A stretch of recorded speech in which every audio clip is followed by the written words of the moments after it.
Hey y'all, Tom, ND3N here, and thanks for dropping by my little shack in the corner for a ham shack chat. This time we're going to be looking at the ARRL RTTY RoundUp. Now this contest has the objectives to encourage amateurs worldwide to contact and exchange QSO information with other amateurs using digital modes on the HF bands. This contest happens on the first full weekend of January every year, but never on January 1st. The contest starts at 1800 UTC on Saturday and runs through 2359 UTC on Sunday, making it a 30-hour-long contest. I've put a link to the full rules for this contest in the video description, and that includes all the associated documentation as well. I'm providing a high-level overview of the contest, so it is your responsibility to operate your station in accordance with the rules.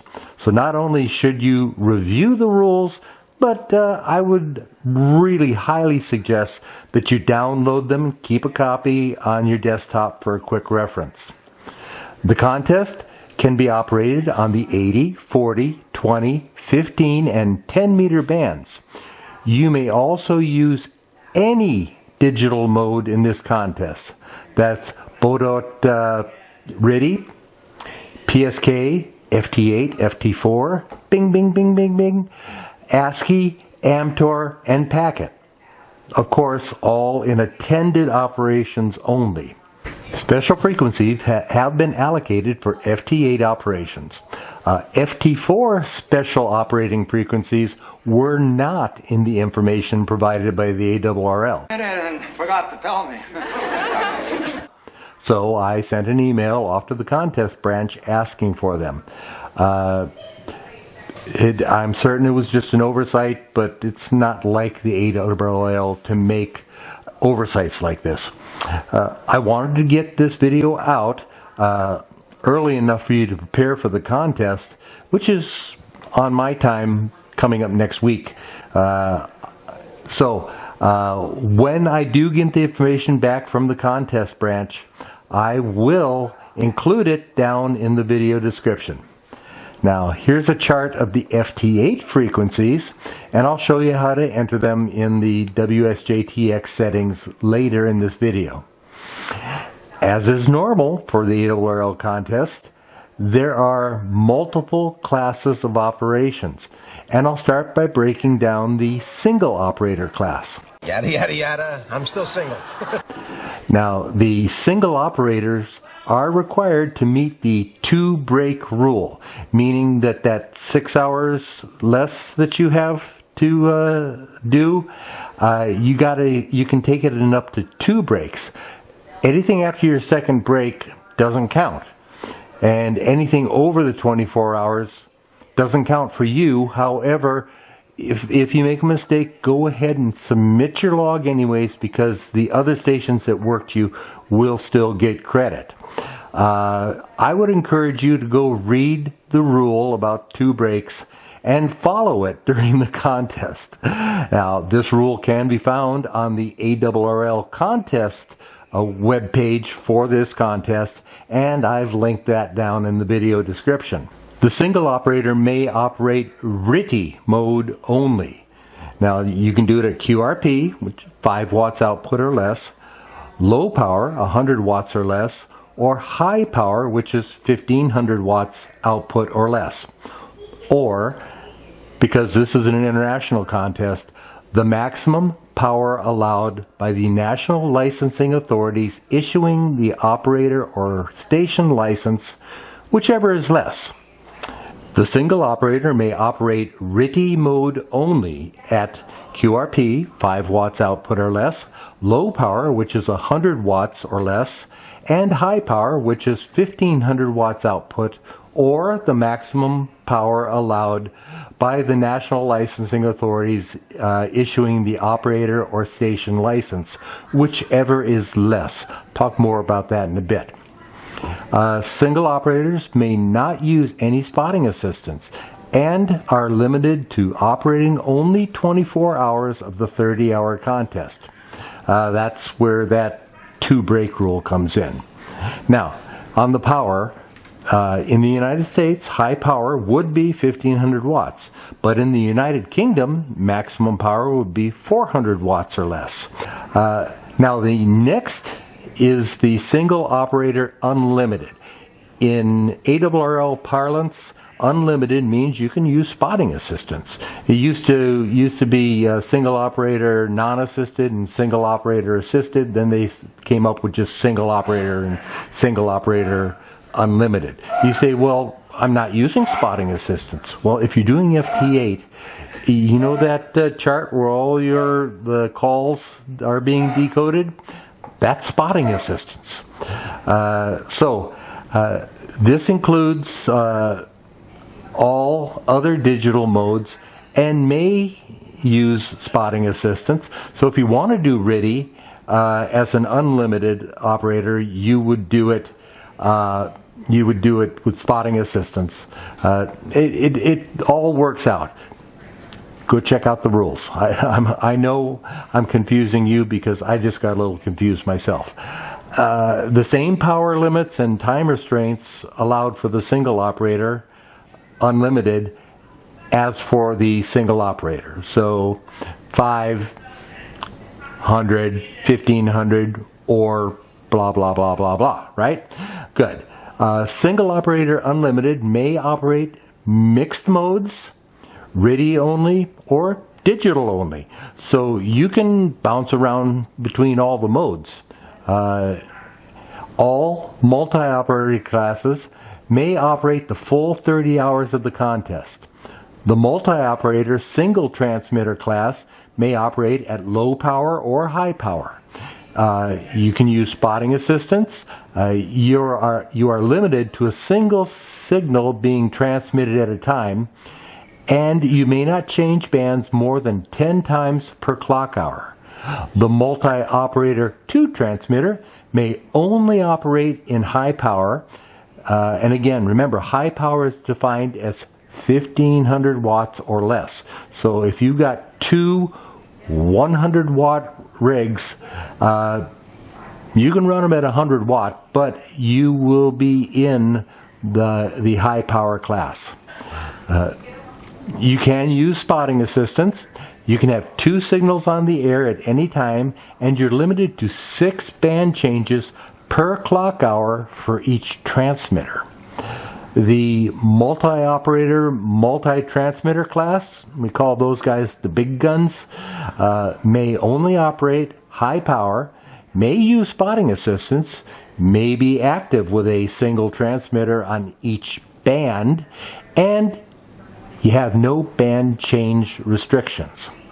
Now, the exchange for U.S. states, except Alaska and Hawaii, but including Washington, D.C., District of Columbia, and the Canadian provinces, is an RST report and the state or province. For DX, and this time including Alaska and Hawaii, it's a RST report and a sequential serial number beginning with 1. You get 1 point for each contact once per band, and multipliers are each U.S. state, except Alaska and Hawaii, plus the District of Columbia once only, regardless of band. Once you've worked them, you've got that multiplier. You can still get points for working them on the other bands. Each Canadian province or territory once only, and each DXCC country, including Alaska and Hawaii, once only. Your final score will be your total points multiplied by your total multipliers. Again, I'm going to remind you to review the rules for yourself. The last thing that I want to have happen is for someone to blame me because they were disqualified. On a side note, in the past, the ARRL clearly defined all of the rules of the contest on their website. Now, the contest website gives a very brief description and refers you to several other online documents. There are links to all of these documents in the video description. but I do miss the days when they gave it to you all in one spot. Now, let's go to my computer screen. I'll show you how to set up WSJT-X for FT8 and FT4 contesting. First, we're going to look at the colors, and I am talking about these colors right over here. And the individual colors mean different things. For example, the light blue and this dark blue. The dark blue means that is a grid that I haven't worked at all. This lighter blue or lighter brown is a grid that I haven't worked on this band. With the same thing, if I've worked a station, it's going to turn green. So I don't need to work this guy. Blues are stations I haven't worked. And this pink one down here, this light pink, means it's a DXCC station that I haven't worked on this band. If it came up as a hot pink, really bright pink, it would be a new DXCC station across all the bands. So to change this, let me go up here. I'm going to go to my file, settings, and I'm going to bring up the colors tab right here. Here's the bright pink I was talking about and the light pink. So what I like to do for a contest is I will deselect these so I don't have the confusion of the different colors, and the only thing that will show up is either blue or green. Blue means I need to work them, and light blue means I haven't worked them on this band, but I've worked them on another band. That's fine, that's good, because you can work stations once per band during this contest. Now I'm going to click OK, and we just started a cycle, but when this cycle completes, you will see everything comes up either a shade of blue or green. So there we go. So you can now see that I have worked NF3R. I haven't worked KJ7VRI. During the contest, it's real handy to know who you've worked and who you haven't. Now let's take a look at the frequencies. As I noted before, the contest organizers have suggested alternate frequencies for FT4 and FT8. Well, let me back that up. For FT8 for sure, I currently have a request out to them to provide me the information for FT4. As soon as I get that information, it will be down in the video description. I did want to get this out as early as possible. So to add frequencies, and this is where you're going to add them. You see how we got 14074 because that is what we're working on, 20 meters. So we're going to add another 20 meter frequency, and that's going to be 14.150. This came from the Joe Taylor article in QST that I have linked down below, and so this way you can see all of the FT8 frequencies, and when I get them, the FT4s. So you come up here to File, Settings, and we're going to go to the Frequencies tab. Just like that. Now, I'm going to scroll down. Well, here it is right here. 14074 is the only FT8 frequency I have in the 20 meter band. But we want to add another one, and it doesn't matter where in this chart you do this. So we're going to come right up here, and we're going to right click anywhere. So there we go, and we're going to insert IARU region. You can keep that at all. The mode you want to change to FT8. That'll tell it where to file this. And then we just enter 14.150. And you put the frequency in megahertz. So we're going to click OK. And you will now see, here's our 14074. And they've added 14 150 to it. So I can go OK. I can now come down here and you'll see 14150 has been added to your pull down list.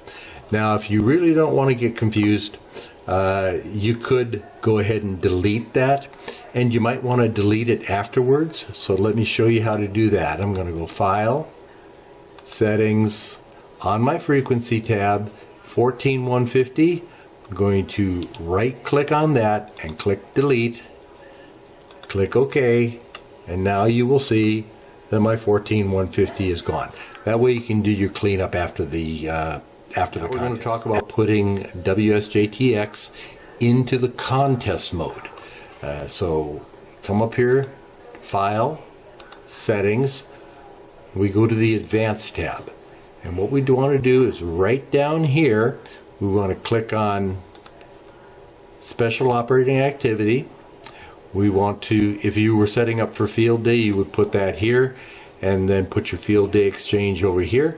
But we're going to click on RTTY RoundUp. Your RTTY RoundUp exchange in the US and Canada is a signal report, RST, and your state. So I have put my state in here. It will take care of putting the RST in there for you. And it's going to change everything out there.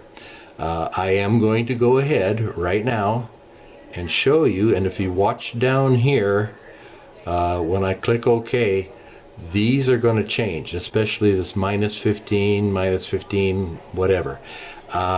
So I'm going to click OK, and you see now my report has changed to a 539 Ohio.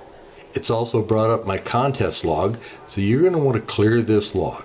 And hold down your Shift button, click that. Now you've selected them all. Well, there we go. Right click and delete.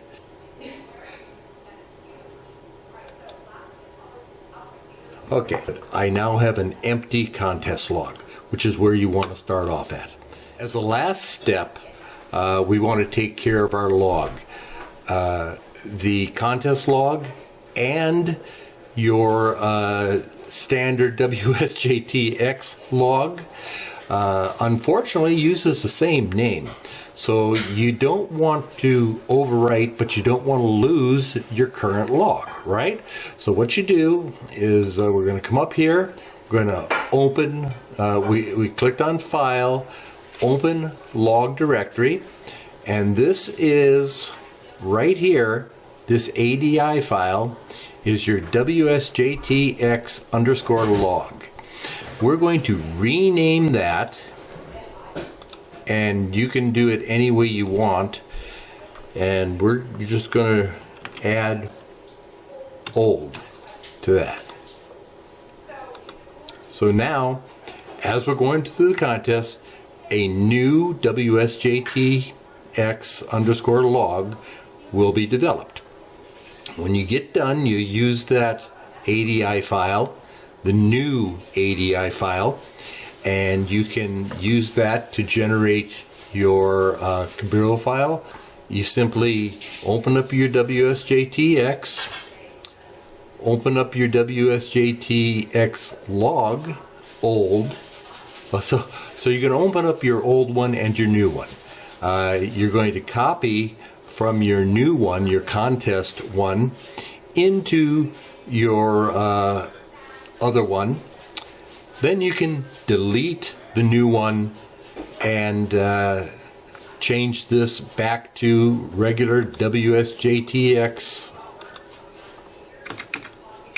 as so, and all of your contest contacts will now be in your overall log. But let's go look at how to do a Cabrillo file, and that's pretty simple. Come up here under File, and you come, first I'm going to reset my Cabrillo file, yes, and then I'm going to go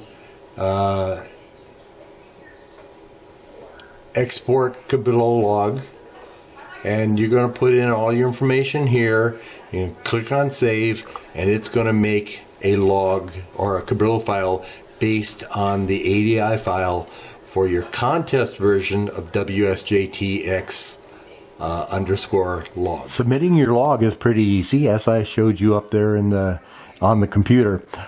WSJT-X will prepare a Cabrillo file for you to submit, or you can import your ADI files to the contest software of your choice and then let it prepare the file. You then go to the contest log submission website, which I've linked below. You fill out the form and you can attach your Cabrillo file that has been developed, or you can cut and paste it into there. I always attach it. It's just easier. Just click it, browse it, find it, enter it. You may get several rejects. Don't worry about this, okay? This happens all the time. As a matter of fact, the last contest I did, I think I got 4 or 5 rejects before it was finally accepted, because they kept finding little nitnoy things. So when you get a rejection, the robot will have sent you an email and will tell you why you were rejected. Just correct what the email will tell you to correct and then resubmit. Now you'll know everything is submitted correctly when you get an email telling you thanks for entering the contest and your log has been accepted. These emails are from the robot and they happen almost instantaneously. So as soon as you click on the send button on the log submittal page, go check your email. By the time you get there, there'll be something there from the robot.